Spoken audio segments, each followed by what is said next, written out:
Dave Staublin here, doing some good math. We are going to work on the unit circle.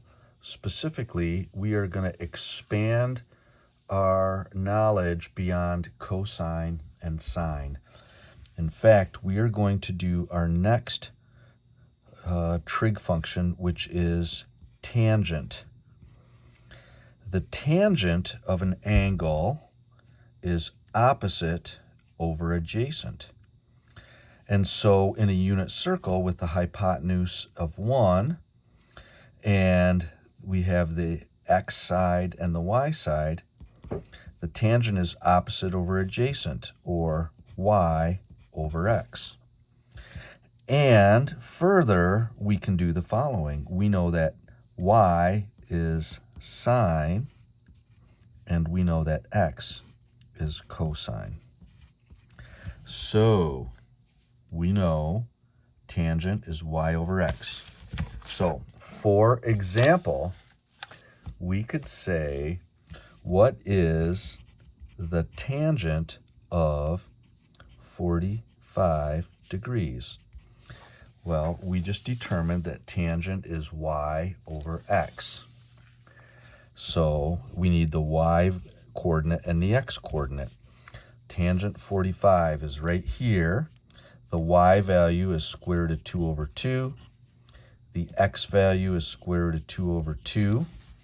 And look, we have the same thing divided by the same thing. The tangent of 45 is equal to 1. Let's do the tangent of 90 degrees. We know that the tangent is the y over the x coordinate. So we would go to 90 degrees, and the y coordinate is 1, and the x coordinate is 0. We're not allowed to divide by 0, so tangent of 90 is undefined. Now, let's do something that's a little bit more complicated. Let's do the tangent of 60 degrees. Here is 60.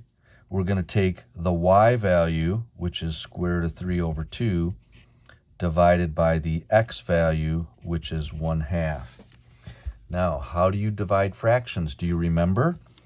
What you do is you write the numerator, and then we're dividing by the denominator. We change that divide to multiply, and we do the reciprocal of the denominator. And so now, 2's cancel. Square root of 3 over 1 is square root of 3. And that's how we do tangent.